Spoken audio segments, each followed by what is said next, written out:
Hello friend, मैं आनंद राज।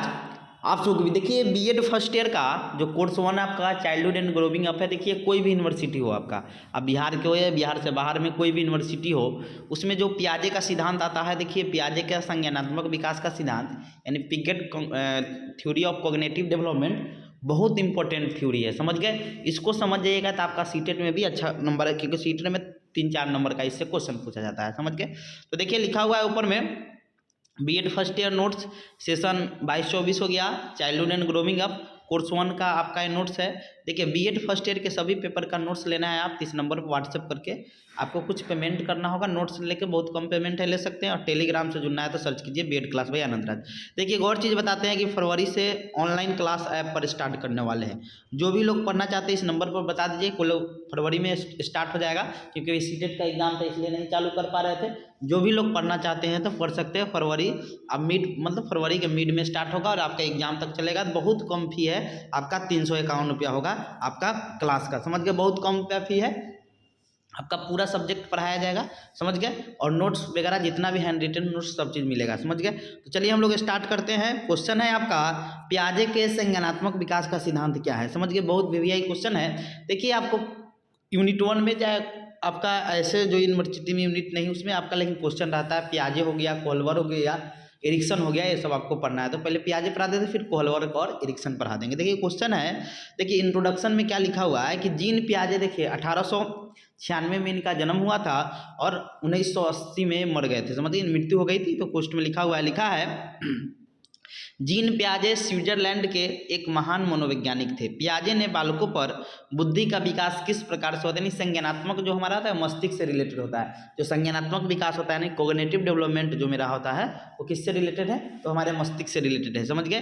तो पियाजे ने बालकों में बुद्धि का विकास किस प्रकार से होता है यह जानने के लिए उन्होंने अपने स्वयं के बच्चे, देखिए उनका 3 बच्चा था और तीनों बच्चा पर वो प्रयोग किए थे, समझ गए। उन्होंने अपने स्वयं के बच्चे को अपनी खोज का विषय बनाया।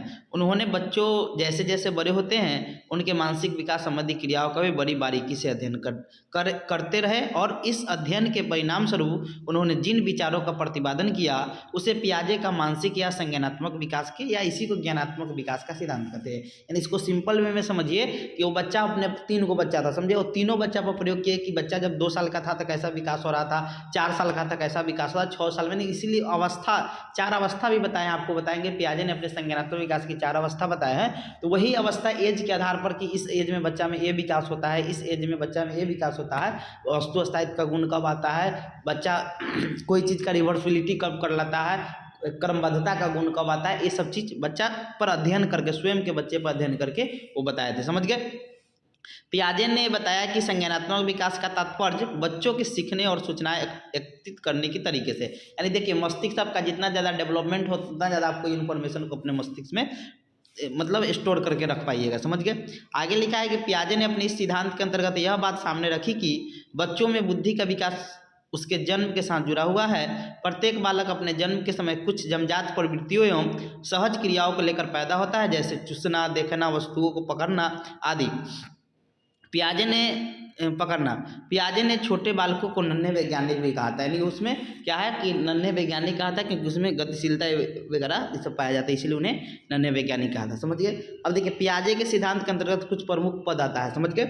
अब कौन कौन पद आता है देखिए, अनुकूलन बहुत चीज़ है, लेकिन अनुकूलन जो होता है ना, अनुकूलन 2 चीज़ से मिलकर बना हुआ है, समझ गए। और नीचे लिखा भी है, एक होता है आत्मसातीकरण और एक होता है समावेशन, समझिएगा बहुत इंपॉर्टेंट चीज़ है, तो आपको समझ जाएगा। यानी आपको कहूँ एडेप्टेशन करना है, अनुकूलन करना है, तो आप में आत्मसातीकरण का गुण होना चाहिए। आत्मसातीकरण क्या होता है वो बताएंगे। और दूसरा चीज़ क्या होना चाहिए, आप में समावेशन होना चाहिए, समायोजन होना चाहिए। इसको समावेशन कहते हैं,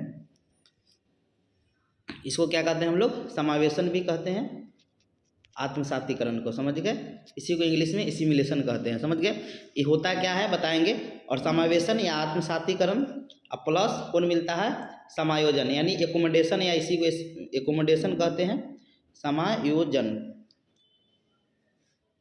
यहाँ लिख देते हैं समायोजन, दोनों मिलता है तब आप अनुकूलन कीजिएगा। तो पूछेगा अनुकूलन में कितने पद शामिल है, 2, कौन कौन, आत्मसातीकरण और समायोजन, या इसी को आत्मसातीकरण को ही समावेशन कहते हैं। समझ गए? यहाँ समावेशन को एडजस्टमेंट या एकोमोडेशन भी कहते हैं। अब देखिए दोनों होता क्या है, देखिए सिंपल समझिएगा।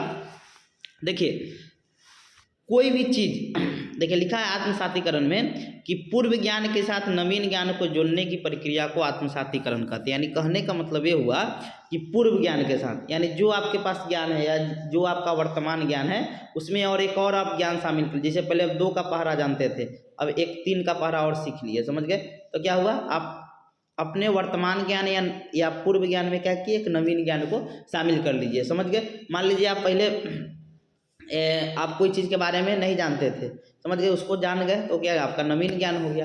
यानी कहने का मतलब क्या हुआ कि पूर्व ज्ञान में जब हम नवीन ज्ञान को शामिल कर लेते हैं उसे क्या कहते हैं हम लोग, आत्मसातीकरण या समावेशन, या इंग्लिश में एसिमिलेट कर लेते हैं अपने अंदर। समझ गए? जैसे मान लीजिए कोई बच्चा है, छोटा बच्चा है, वो मान लीजिए वो चमगादड़ को नहीं देखा है, समझ गए, तो वो जान गया उसके बारे में, तो उसके लिए चमगादड़ क्या हो गया, एसिमिलेशन हो गया।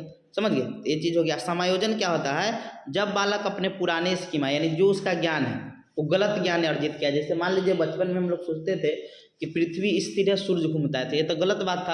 अब बाद में उसमें हम संशोधन किए कि नहीं किए, यानी एडजस्ट किए अपने पूर्व ज्ञान में जो जानते थे। वही कह रहा है कि जब बालक अपने पुराना स्कीमा अर्थात ज्ञान में परिवर्तन करना आरंभ कर देता है तो यह प्रक्रिया समायोजन कहलाता है। जब समायोजन हो जाएगा आप क्या कर लीजिएगा कि अनुकूलन कर लीजिएगा, यानी आप एडेप्टेशन कर लीजिएगा। समझ गए? तो तीनों चीज़ समझ गए, यानी आत्मसातीकरण और समायोजन मिलकर क्या होता है कि अनुकूलन बनता है। समझ गए?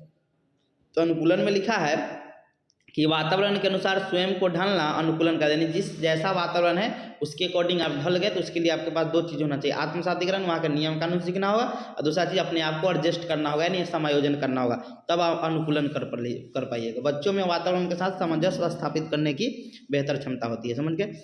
अब चौथा है साम्य धारण या संतुलन। लिखा है कि एक ऐसी प्रक्रिया है जिसके अंतर्गत बालक आत्मसातीकरण तथा समायोजन की प्रक्रिया के मध्य एक संतुलन स्थापित। जैसे मान लीजिए आप पहुंच जाइएगा नया जगह पर, वहाँ का नियम कानून सीखिएगा, फिर आपसे एडजस्ट नहीं हुआ, एडजस्ट करने का कोशिश करते हैं, उसी चीज़ को हम लोग संतुलन कहते हैं। समझ गए? या साम्य धारण कहते हैं। स्कीमा तो जानते हैं ज्ञान का भंडार होता है, यानी आपके अंदर जितना भी चीज़ है उसे ज्ञान का भंडार वही पियाजे, उसी चीज़ को स्कीमा कहा था। समझ गए? यानी स्कीमा मानसिक संक्रिया तथा संज्ञानात्मक संक्रिया से संबंधित वह मानसिक संरचना है जिसका सामान्यीकरण किया जा सकता है। उसके आधार पर आप किसी चीज़ के बारे में सोच सकते हैं। हम अपने स्कीमा का उपयोग सीखने और अधिक तेज़ी से सुनने के लिए करते हैं। समझ गए? ज्ञान का भंडार हुआ। अगला है आपका संज्ञानात्मक संरचना। किसी बालक के मानसिक संगठन या क्षमताओं को उसकी, देखिए संज्ञानात्मक संरचना क्या होता है, कॉग्निटिव स्ट्रक्चर क्या होता है, तो किसी बालक के मानसिक संगठन या क्षमताओं को उनकी संज्ञानात्मक, देखिए उसका जो जितना क्षमता होता है, कैपेसिटी नहीं बोलते हैं, यानी इसके पास इतना कैपेसिटी है, इतना चीज़ को रख सकता है, उसी को संज्ञानात्मक संरचना कहते हैं। यानी बोल सकते हैं जगह, कितना जगह रख सकता है। अगला है मानसिक संक्रिया, यानी जो ज़्यादा मेंटली रूप से जो कैलकुलेशन वगैरह करता है तो उसका मानसिक संक्रिया बोलते हैं ना, फास्ट है। मेंटल ऑपरेशन कोई चीज़ को जल्दी, जैसे रीजनिंग वगैरह जो ज़्यादा बनाता होगा तो मेंटली रूप से वो ज़्यादा अथी होता है। समझे? लिखा है जब कोई बालक किसी समस्या के समाधान पर चिंतन करता है तो वह मानसिक संक्रिया की अवस्था में होता है, यानी मेंटली रूप से ज़्यादा परिपक्व है। समझ गए? पियाजे के अनुसार मानसिक संक्रिया चिंतन का एक प्रमुख साधन है। विकेंद्रण, किसी वस्तु के विषय में वस्तुनिष्ठ या वास्तविक तरीके से सोचने की क्षमता को विकेंद्रीकरण कहते हैं। ये आपको पियाजे ने तीसरा अवस्था में बताया था। समझ गए? संरक्षण क्या होता है, तो बालक द्वारा वातावरण में परिवर्तन एवं स्थिरता दोनों को समझने की क्षमता को संरक्षण कहते हैं। समझ गए? अब आते हैं अवस्था, जो बहुत इंपॉर्टेंट है, पियाजे के थ्योरी में लिख दीजिएगा, आपका एग्जाम में अच्छा नंबर आएगा। संज्ञानात्मक विकास की अवस्था, यानी स्टेज ऑफ कॉग्निटिव डेवलपमेंट। पियाजे ने संज्ञानात्मक विकास की 4 अवस्था बताया था, जो निम्न है। पहला इंद्रिय जनित गामक अवस्था, या इसी को संवेदी प्रेरक अवस्था कहते हैं, सेंसरी मोटर स्टेज, जन्म से 2 साल। दूसरा है संवेदी प्रेरक अवस्था, वही है। दूसरा हो गया आपका पूर्व संक्रियात्मक अवस्था, प्री ऑपरेशनल स्टेज, 2 से 7 साल। तीसरा है मूर्त संक्रियात्मक अवस्था, कंक्रीट ऑपरेशनल स्टेज, 7 से 11 साल। औपचारिक या अमूर्त संक्रियात्मक होता है, जो फॉर्मल ऑपरेशनल स्टेज होता है, जो 11 से 15 या 16 भी लिखा है। समझ गए? अब देखिए इंद्रिय गामक अवस्था क्या है। इंद्रिय का मतलब सेंसरी, जो हमारे पास 5 सेंस ऑर्गन है, क्या क्या है, आँख है, नाक है, कान है, त्वचा है, जीभ है। इसी के द्वारा बच्चा पहला बार अपना ज्ञान प्राप्त करता है। तो वही लिखा है, यह अवस्था पियाजे के संज्ञानात्मक विकास की पहली अवस्था है। यह अवस्था बालक में जन्म से लेकर 2 वर्ष तक की अवधि तक चलती है। इस अवस्था में बच्चा अपनी इंद्रियों के द्वारा पेशीय कार्य करके जानने और समझने का प्रयास करता है। इस अवस्था में बच्चे मुख्यतः निम्न क्रिया जैसे देखना, छूना, पैर मारना, वस्तुओं को इधर उधर करना, पकड़ना, चूसना या मुंह में डालना आदि है। इस अवस्था में भूख लगने की स्थिति में बालक को रोकर व्यक्त करता है, क्योंकि बोल नहीं सकता है, भाषा उसके पास तो होता नहीं है। यह अवस्था अनुकरण, स्मृति और मानसिक निरूपण से समझती है। या एक और चीज़ याद रखिएगा, इसी अवस्था में बच्चा में क्या होता है कि वस्तु अस्थायित्व का गुण आता है 18 महीना में। याद रखिएगा, वस्तु अस्थायित्व का जो गुण आता है बच्चा में, वो 18 महीना में इसी अवस्था में आता है। समझ पूछेगा वस्तु अस्थायित्व गुण कब आता है, तो संवेदी प्रेरक या इंद्रिय जमित गामाकरण आता है। कितना महीना में? 18। वस्तु अस्थायित्व क्या होता है कि देखिएगा, छोटा बच्चा होगा ना तो उसके सामने 18 महीना से पहले कोई सामान रखिएगा, अब पीछे नुका लीजिएगा तो नहीं खोजेगा, लेकिन 18 महीना बाद वो खोजने लगता है, उसी को वस्तु अस्थायित्व कहते हैं। समझ गए। अब आते हैं हम लोग दूसरा, पूर्व संक्रियात्मक अवस्था। समझ गए। लिखा है यह पियाजे के संज्ञानात्मक विकास की दूसरी अवस्था है। इस अवस्था में बालक को अपने परिवेश की वस्तुओं को पहचानने, उसमें विभेद करने लगता है। इस अवस्था में बच्चों में भाषा का विकास भी आरंभ हो जाता है, क्योंकि आपको पता है कि 2 साल से बच्चा में भाषा का, क्योंकि आपका जो पूर्व बाल्यावस्था होता है 2 से 6 साल में क्या होता है कि वो भाषा का संवेदनशील अवस्था होता है। इस अवस्था में बालक के अंदर विभिन्न वस्तुओं के प्रति संप्रदाय का निर्माण होने लगता है। इसी अवस्था में बच्चों, देखिए वस्तु अस्थायित्व का गुण है ना, यहाँ काट दीजिएगा, वो पहला ही अवस्था में आता है। समझ गए, काट दीजिएगा। इसमें भी आता है क्योंकि उसमें स्टार्ट होता है और इसमें पूर्ण रूप से परिपक्व हो जाता है। समझ गए, काट दीजिएगा, ये नहीं लिखिएगा। आगे लिखा है पियाजे ने इस अवस्था में 2 भागों में बांटा। एक पूर्व वैचारिक अवस्था, इस अवस्था की अवधि 2 से 4 वर्ष होती है, और अंतर्दशीय अवस्था, इस अवस्था अवधि में 4 से 7 होती है। अब आते हैं मूर्त संक्रियात्मक अवस्था में, 7 से 11 वर्ष है। यह अवस्था पियाजे के संज्ञानात्मक विकास की तीसरी अवस्था है।